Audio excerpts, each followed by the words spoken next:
السلام عليكم، اللهم صل وسلم وبارك على سيدنا محمد وعلى اله واصحابه اجمعين.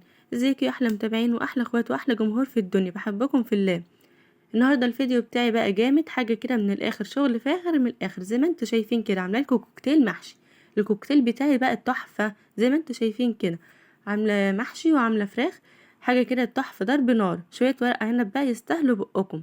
حاجه كده من الاخر، شغل فاخر من الاخر. زي ما انتوا شايفين كده، شامين الريحه، قولوا اه شامين. لا انا بس اللي شامه. زي ما انتوا شايفين كده بجد تحفه، كانت طعم تحفه والريحه تحفه كمان. معايا هنا بقى المحشي المشكل بتاعي ده، كوكتيل كده عشان خاطر ما زعلش حد، اللي عايز حاجه عاملاها له. عامله بقى هنا محشي بتنجان وكوسه وورق عنب وفلفل. حاجه كده تشكيله كده كوكتيل هتعجبكم. الاول كده قبل ما نبدا الفيديو بتاعنا، خشوا بقى حطوا اللايك واشتركوا في القناه. اللي مش مشترك في قناتي خش يشترك ويحط اللايك كده ويكتب لي كومنت جميل كده زيه. زي ما انتوا شايفين بقى الفيديو بتاعي حاجه كده من الاخر، والشغل جميل جدا هيعجبكم، هيخليكم تقومي دلوقتي على المطبخ تعملي محشي زي اللي انا عملته. معايا هنا بقى المكونات بتاعتي، فرخه، ومعايا هنا بقى ورق العنب ده اللي انا جبته في الفيديو اللي فات، كنت جامعاه من الجنينه، جبته قدامكم كده عملت بيه بقى هنا محشي ورق العنب. بجد الفيديو بتاع الجنينه ده هيعجبكم، عايزاكم تخشوا تشوفوه. وانا بجمع الورق العنب من على الشجره، حاجه كده يعني جميله جدا. وكنت في الجنينه كده ومصوره لكم الفاكهه.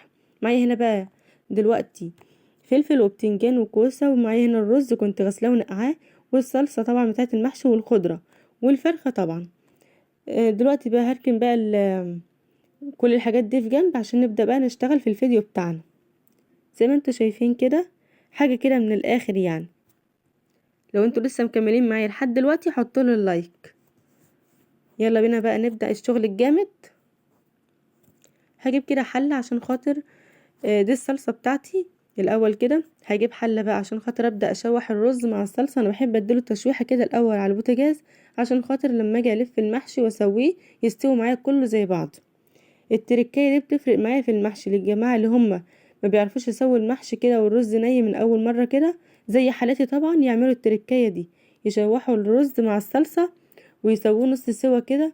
اما يجوا بقى يلفوه ويسووه على البوتاجاز بعد اللف بيستوي معاهم كل الصباع زي التاني بالظبط، ما فيش حاجة بتبقى حاصة ولا حاجة نية ولا كده. لا، المحشي كله مستوى سوا واحد. هقلب بقى الصلصة بتاعتي كده مع الرز. انا كنت غسلاه ومنقياه، يعني غسلاه وسايباه كده يتصفى من الميه بتاعته. رز ناشف يعني ما فيهوش اي ميه خالص. معايا بقى البهارات بتاعتي كده، كزبره ناشفه وشطه وكمون وفلفل. دي بهارات موجوده في كل بيت بتاعه المحشي يعني. انا مش هحط الخضره دلوقتي لان طبعا انا قلت لكم هشوحها على البوتاجاز شويه، فلو حطيت الخضره هتدبل معايا. لا انا هسيبها دلوقتي لحد ما اشوح الرز واحس كده انه وانزله من على النار كمان، واحس ان هو لا برد شويه كده. هبدأ احط معايا الخضرة عشان انا عايزاها تفضل فريش كده. هقلب كويس زي ما انتوا شايفين، وبعد كده احطه على البوتاجاز وارجع لكم بقى تاني. ها رجعت بسرعة زي ما انتوا شايفين، انا متأخرتش عليكم. هبدأ بقى اقلبه كده عشان يبرد عشان احط عليه الخضرة، ونبدأ نلف بقى سوا مع بعض كده. هنلف المحشي مش هنلف في حتة تانية، محدش دماغه تروح لبعيد. انا بس بهزر معاكم. هحط بقى الخضرة كده بتاعتي واقلب كويس عشان تتوزع كلها على الرز. انا سويته شويه كده على البوتاجاز، اديته يعني ايه سنه سوا كده. السنه دي بتفرق، يعني التسويه دي بتفرق معايا في تسويه المحشي، بتخليه كله بقى يستوي معايا سوا واحد وما يغيبش معايا البوتاجاز. هجيب بقى الحله بتاعتي هنا عشان ارص فيها المحشي. انا هحط الفلفل والكوسه والبتنجان كله في حله واحده. هتقولي مش هيستوي مع بعض يا ماميدو؟ لا هيستوي، انا بعمله كده على طول وبيستوي. هوريهولكوا في اخر الفيديو، بيبقى جميل جدا. عايزاكم تتفرجوا كده وتتعلموا بقى عشان تعملوا بقى زي مش هفضل كل شويه اعمل لكم محشي كده وهسويه كله في حله واحده. طبعا انا بهزر معاكم وانتوا عارفين كده في الفيديوهات. هبدا كده احشي زي ما انتوا شايفين. البتنجان انا اما بقوره بنقعه كده ساعه بميه بملح عشان خاطر يقعد من ميه بملح كده يبقى طعمه حلو. في بقى ناس بتشوحها بتديله تشويحه في الزيت كده. على فكره التشويحه دي غلط. لما تيجي تسوي المحشي بتاعك اللي هو البتنجان يعني بيتهري معاكي بعد كده لما تسويه وتيجي تطلعيه بيتهري معاك لان انت اديتوله تشويحه في الزيت. لا انت قوري المحشي وحطيه ساعه في ميه بملح وبعد كده ابداي احشيه زي ما هو كده اخضر. ما تسويهوش في الزيت لانه هيتهري معاكي بعد كده في التسويه. وكده هيطلع معاكي يعني كل صباع بصباع، صباع يعني ايه، من اللي هو البتنجان.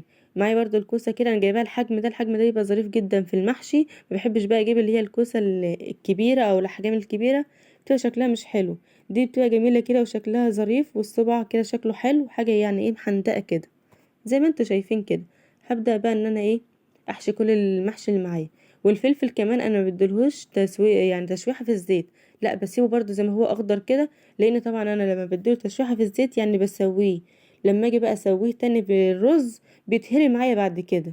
فانت سيبوا كل حاجه خضرا زي ما هي كده، والله العظيم بتبقى جميله جدا، وهتشوفوها في اخر الفيديو بتطلع حلوه كده، وكل حاجه يعني ايه ماسكه نفسها، الصباع ماسك نفسه كده، او الحاجه اللي انا حاشيها تبقى حلوه كده وتطلع حلوه مش مهريه كده. رصيت الحله بتاعتي كلها زي بعضها، وان شاء الله كلها تستوي واوريها لكم في الاخر.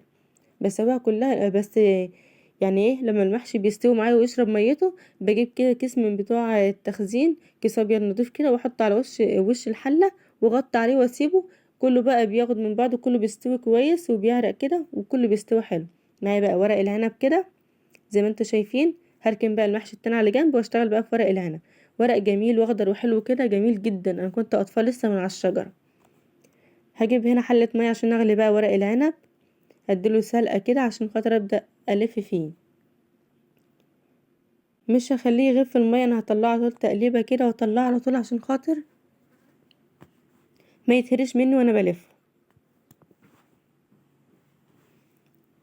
ها يا اللي معايا انتوا فين؟ حطوا اللايك، اهم حاجه اللايك ده يا جماعه. هكمل برضو الكميه كلها اللي معايا كده، هديها برضو تقليبه بسيطه كده واشيلها على طول عشان خاطر ما يتهرش مني في اللف.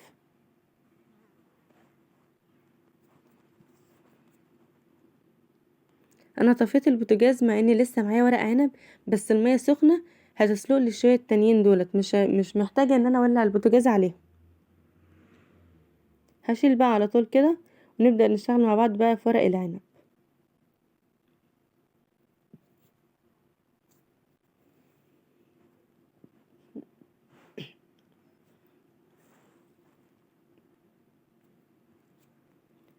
دي الكميه اللي معايا زي ما انتوا شايفين كده.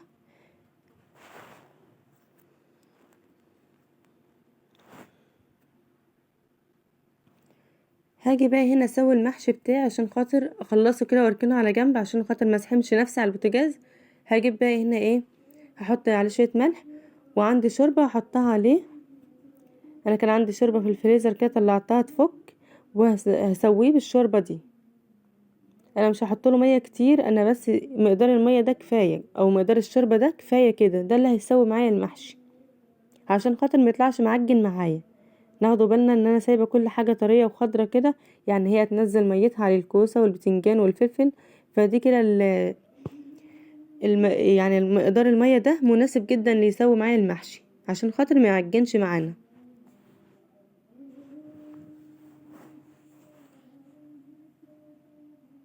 شايفين بقى مقدار الميه ده؟ هغطي عليه بقى واولع عليه البوتاجاز، وهسيبه بقى يستوي مع نفسه كده على ما نكون ان احنا ايه لفينا ورق العنب مع بعض.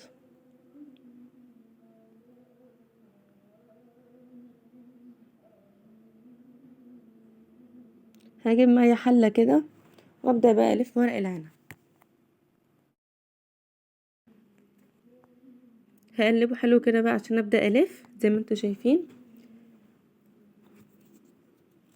هبدا الف كده الورق زي ما انتوا شايفين، ورق جميل، ورق اخضر وحلو كده، حاجه كده تحفه. لما اجي بقى الف ورق العنب بخلي، ايوه كده شايفين الوش بتاعها ده بقلبه، وبخلي الظهر بتاع ورق العنب اللي بحط عليه الحشوه بخليها اللي جوه الظهر بتاع الورقه، بخليه لجوه يعني هو اللي بيتلف على الرز. وبخلي بقى وش الورقه كده لبره، بتديني شكل حلو كده للمحشي. هوريها لكم برضو كده زي ما انتوا شايفين اهيت. الظهر هو اللي بحط عليه الرز، ظهر الورقة عشان العروق دي تتدارى كده. وش الورقة بقى اللي هو بيبقى باين من الصباع يبقى شكلها حلو كده.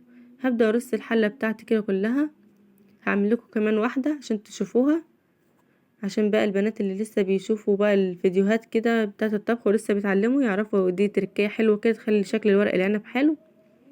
مخلي بقى العروق كده لجوه اللي بلف عليها الرز، وورق وش الورقة بخليه لبره، بخلي شكل الصباع شكله حلو قوي كده، بيبقى شكله جميل. بقوم قلبها كده واحشي لجوه، بخلي العروق هي اللي جوه. هكمل بقى الكمية بتاعتي كده، وبعد كده ايه هوريكم بعد ما اخلص الحلة دي كلها والفها، هوريها لكم بقى واوريكم ورق العنب.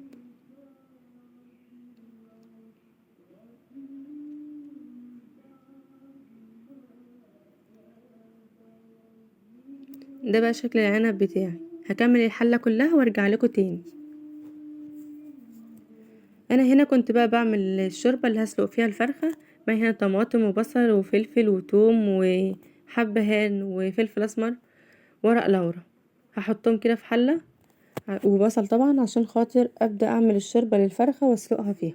انا عندي المية هنا كانت غلت، ان كنت حطاها من بدري، وخدت الفرخة شطفتها واحطها بقى في الحلة كده واسيبها على ما اكون عملت ورق العنب. هرجع لها بقى تاني تكون استوت كده عشان اخد منها الشوربة بقى نسوي بيها ورق العنب بتاعنا.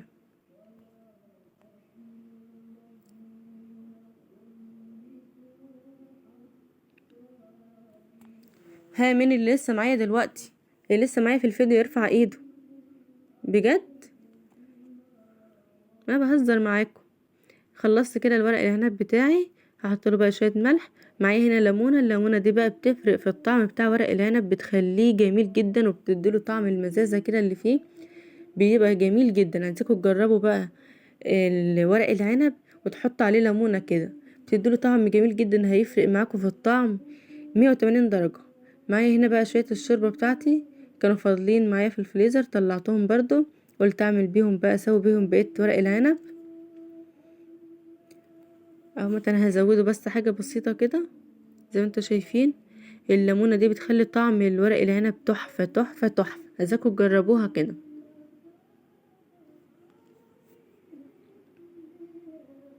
نغطي عليه كده واسيبه بقى.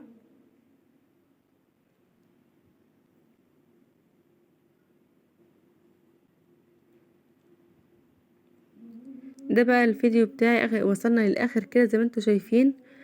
وطبعا حاجه كده من الاخر، ورق العنب زي ما انتوا شايفين حلو ازاي، والمحشي طالع كله صباع بصباع، والكوسه برضو صوابع الكوسه طالعه سليمه كلها، والفلفل والبتنجان وكله مستوي باين قدامكم في الفيديو اهو.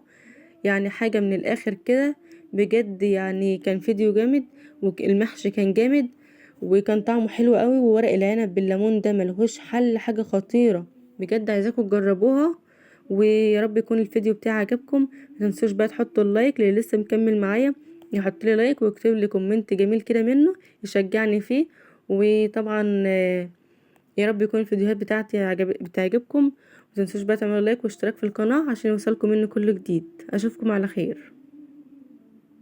حطوا لايك. باي باي باي. تعالوا بقى كلوا معايا محشي.